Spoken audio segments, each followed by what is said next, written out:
बिस्मिल्लाहिर्रहमानिर्रहीम एंड अस्सलाम वालेकुम वंस अगेन। आपको वेलकम करता हूँ एक नई वीडियो में जिसमें हम डिस्कस करेंगे OCO को, यानी कि वन कैंसल अदर वन। अब ये होता क्या है, किस तरीके से काम करता है, ये बहुत ही एक फेमस ट्रेड का ऑप्शन है जिसको आप यूटिलाइज कर सकते हैं और इसके थ्रू आप सेम टाइम पर दो लिमिट्स प्लेस कर सकते हैं और उन लिमिट्स के थ्रू आप अपनी टेंशन को रिलीज कर सकते हैं कि अगर प्राइस नीचे आएगी तब भी आपकी परचेजिंग या सेलिंग होगी, एंड अगर प्राइस ऊपर जाएगी तब भी आपकी परचेजिंग या सेलिंग होगी। अभी तो आपको समझ नहीं आएगा क्योंकि इससे पहले मैंने आपको लिमिट, रेजिस्टेंस किस तरीके से काम करता है, सपोर्ट क्या होता है, बुलिश एंड बियरिश मार्केट क्या है, तो उस हवाले से जो वीडियो है इस वक्त आपको ऊपर भी लिंक नजर आ रहा होगा। कंप्लीट बाइनांस के कोर्स का लिंक भी इसी वीडियो के डिस्क्रिप्शन में दिया गया है, तो आप उसको फॉलो कर सकते हैं एंड आई एम श्योर कि आपको बहुत फायदा होगा। चलिए जाते हैं स्क्रीन की तरफ, लेकिन उससे पहले आप लोग के लिए ऐसी वीडियोस इसलिए लेके आते हैं ताकि आप लोगों की ट्रेनिंग हो जाए और आप अच्छा खासा इनकम जनरेट करना शुरू कर दे। तो प्लीज़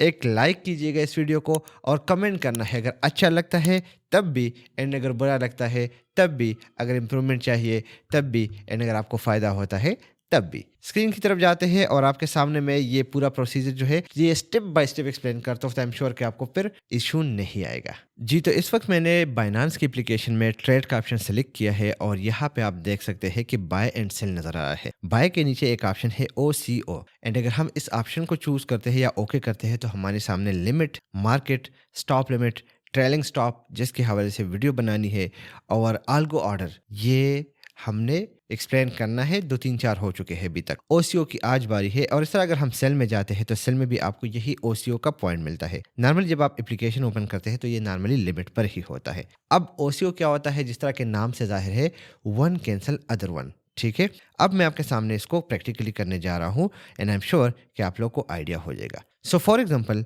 आप इस कॉइन को, जो AEVO कॉइन है और रिसेंटली रिलीज हुआ, मेरा काफ़ी अच्छा ट्रेड गया, एंड अगर आप इस कॉइन को अभी बाय करना चाहते हैं, ये आपके पास अवेलेबल है, बल्कि कॉइन तो मैंने बेच दिया, तो मैं किसी दूसरे कॉइन को यहाँ पे चूज़ कर लेता हूँ जो मेरे पास होल्डिंग है उनमें से ही।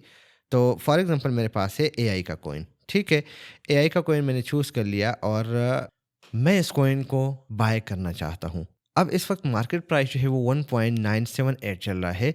मैं चाहता हूँ कि मैं इस कॉइन को बाय करूँ, लेकिन कम प्राइस पे बाय करूँ। तो जो फर्स्ट लिमिट पे आपको नजर आ रहा है, आप वहाँ पे वो पॉइंट नोट कर लेंगे, वो प्राइस नोट कर लेंगे जिस पे आप इस कॉइन को बाय करना चाहते हैं। फॉर एग्जांपल, मैंने यहाँ पे नोट कर लिया कि अगर इस कॉइन की प्राइस ऑटोमेटिकली 1.90 तक आ जाए तो ये परचेज हो जाए। ठीक हो गया, यहाँ तक तो बात हो गई। अब नीचे आपको स्टॉप लिमिट और लिमिट USDT का ऑप्शन और अमाउंट ऑफ AI यूज़ हो रहा है। बेसिकली इसमें जो सेलिंग लिमिट है और परचेजिंग लिमिट है उसको कंबाइन किया गया है। सो मैं चाहता हूँ कि एक डर भी है माइंड में कि ठीक है 1.90 तक तो अगर आ गया मैं इसको बाय कर लूँगा, लेकिन वहाँ पे एक डर ये दूसरा भी है, क्योंकि मार्केट अगर आपने फियर एंड ग्रीड पे चलता है तो वहाँ पे आपको पता होगा कि एक ख़ास रेजिस्टेंस लेवल होता है कि अगर इसको ब्रेक कर दिया जाए तो प्राइस फिर ज़्यादा ऊपर को जाती है। तो वो रेजिस्टेंस पॉइंट्स मेरे माइंड में शायद यहाँ पे है कि अगर ये कॉइन जो है ये 2.05 को या 2.5 को क्रॉस कर लेता है तो ये 2.6 पे ऑटोमेटिकली परचेस हो जाए। ये दोनों डिजिट सेम भी हो सकते हैं, आप लोगों ने कंफ्यूज नहीं होना, इसमें अक्सर लोग कंफ्यूज हो जाते हैं। स्टॉप में मैंने दिया कि अगर 2.5 तक ये प्राइस पहुंच जाए तो 2.6 पे ये ऑटोमेटिकली परचेज हो जाए। समझ जाता हूँ आप लोग को यहाँ पे कंफ्यूजन है। स्टॉप में जो डिजिट आप देते हैं उसमें असल में आप बाइनांस को हिंट दे रहे हैं, बता रहे हैं कि यार अब मैं इस कॉइन को बाय करना चाहता हूँ 2.6 पर। ये जो दरमियान में गैप है, अगर ये ना भी हो फिर भी परचेजिंग हो जाती है। आप दोनों में 2.5 सेट कर ले, वेल एंड गुड, परचेजिंग हो जाएगी। लेकिन आपके दिल में एक डर है कि भाई शायद 2.5 पे अगर प्राइस जाए ये नीचे आ सकती है, या 2.6 पे जाने के बाद ये नीचे आ सकती है। तो आप क्या कर लेते हो कि नीचे एक डिजिट सेट कर लेते हैं कि यार अगर 2.5 पे जाता है और यहाँ पे आप मेंटली प्रिपेयर हो गए हैं इसको बाय करने के लिए, लेकिन अगर ये 2.8 को क्रॉस करेगा then chances are very high कि ये ऊपर को जाएगा। ठीक हो गया, तो आप इसमें 2.8 का डिजिट सेट कर लेते हैं और यहाँ पे आप क्या कर लेते हैं, कितने अमाउंट का आप इसको बाय करना चाहते हैं वो लिख लेते हैं, एंड इस तरीके से आपकी जो परचेजिंग है उसके दोनों लिमिट सेट हो जाते हैं। मैं आपके सामने कर देता हूँ। फॉर एग्जांपल 20 का मैंने ओके किया और बाय AI के बटन पे ओके कर लिया। मेरे सामने दो यहाँ पे ट्रेड ओपन हो गए, जिसमें एक है AI बाय वाला हो गया जो 2.5 पे अगर जाएगा तो हम रेडी होंगे मेंटली, एंड अगर 2.8 को भी इसने क्रॉस कर लिया तो बस कॉइन को हमने 2.8 पे परचेज करना है। दूसरा मैंने इसमें 1.90 का भी कर दिया कि फॉर एग्जांपल प्राइस 1.98 की बजाय 1.90 पे आ जाती है और मैं उस टाइम सो रहा हूँ, किसी मीटिंग में बिजी हूँ, तो ऑटोमेटिकली वो सपोर्ट लेवल पे इसको परचेज कर लेगा। डन। यहाँ पे आपका बाय वाला सीन कैंसिल पूरा हो गया। अब हम आते हैं सेल की तरफ। सेल में क्या होता है? सेल में इसका अपोजिट होता है। नीचे वाले ट्रेड को मैं कैंसिल कर देता हूँ जो हमने किया था। अब यहाँ पे सेम वही चीज़ें हैं और हमारे पास कॉइन इस वक्त अवेलेबल है एआई के 379 कॉइन।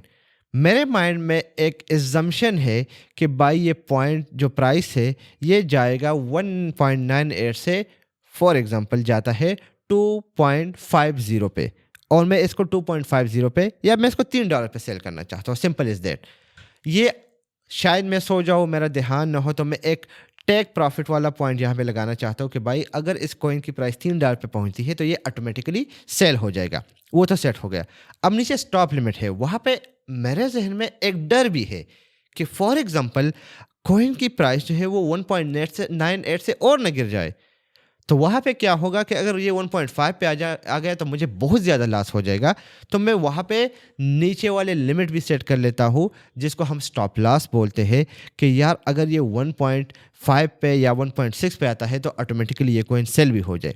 तो यहाँ पे मैं सेट कर लेता हूँ कि अगर ये कॉइन 1.70 पे आ जाता है, ठीक है, तो we are ready to sell this coin, और मैं दूसरा पॉइंट सेट कर लेता हूँ कि ये 1.65 पे सेल हो जाएगा। अब अगेन वही बात, why 1.70, why 1.650 जब मैंने इसको सेल ही करना है तो why दिस लिमिट?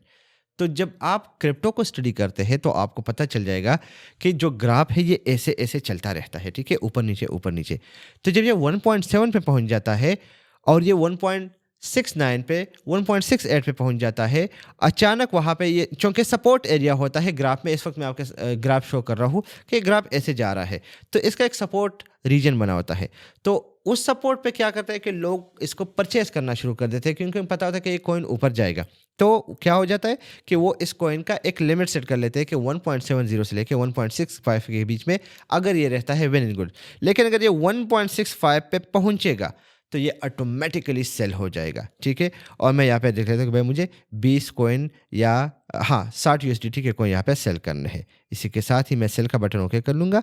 मेरे सामने 2 लिमिट ओपन हो जाएंगे जिसमें अगर ये कॉइन $3 पे पहुँचता है तो ये ऑटोमेटिकली सेल हो जाएगा, एंड अगर ये कॉइन 1.65 पे आता है, इसकी प्राइस गिरती है, तो मैं और ज़्यादा लॉस बर्दाश्त नहीं कर सकता, मैं इस कॉइन को सेल कर लूँगा।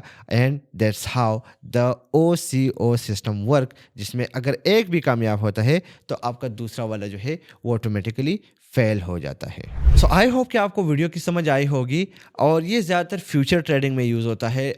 हमारे केस में स्पॉट में मैं आपको बताऊंगा कि आप अगर मैनुअली करें तो ज़्यादा बेहतर होगा, जिसमें आप लिमिट सेट कर लेते हो, एंड दैट्स इट। फ्यूचर में थोड़ा सा ये चीज़ें चलती है, अगर प्राइस पे आ गया तो ये हो जाएगा, उस पर चले जाएगा तो ये हो जाएगा।